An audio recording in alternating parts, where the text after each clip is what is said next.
Why is it you can pay a landlord $2,500 a month for a place to live, but can't get a mortgage for basically the same amount?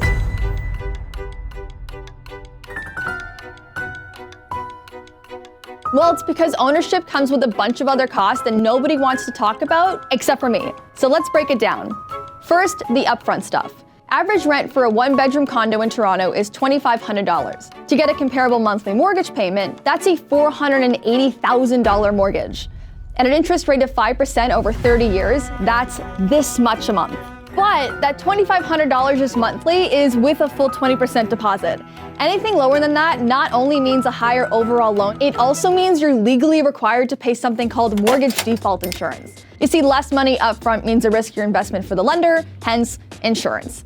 It's calculated as a percentage and added to your mortgage amount. So with a 5.83% deposit, the legal minimum for a $600K purchase, your monthly payment shoots up to $3,142 a month. And let's not forget, a lower down payment costs you more over time thanks to interest, changing the total cost of a $600K home to almost double. And none of those numbers even come close to touching the closing costs. All those extra fees you have to shell out for when you commit to buying a place. You think getting a new couch is emotionally draining? Try throwing away $8,000 for land transfer tax and not entirely knowing what that means. And these fees can add 1.5 to 4% of the purchase price of your home. For our $600,000 place, that's $9,000 to $24,000. Plus there's property taxes, which are different all over Ontario, but let's be nice and go with one of the province's lowest rates, Toronto's.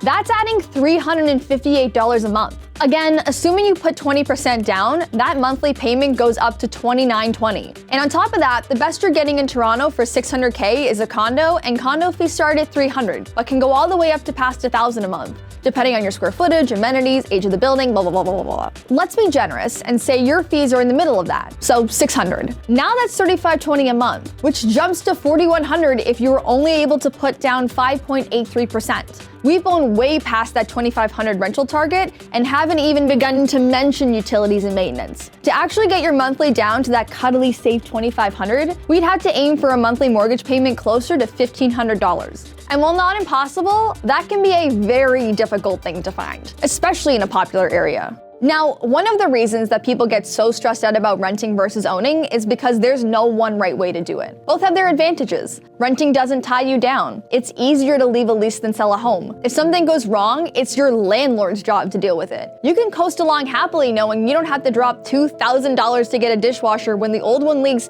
and inevitably damages the floors.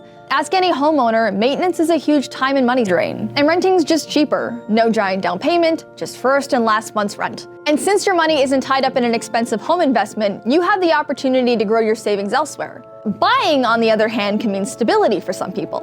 No one's gonna suddenly rent evict you. You own the home, you call the shots. You don't need permission from a landlord or a building manager to drill holes in your wall to hang a picture. You're making a home while building equity. It's a very simple and very personal investment. Listen, I made this video to break down some of the things my friends and I are currently learning the hard way, so I hope this also helped you.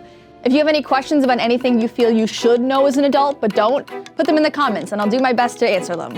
I'll talk to you guys later. Bye.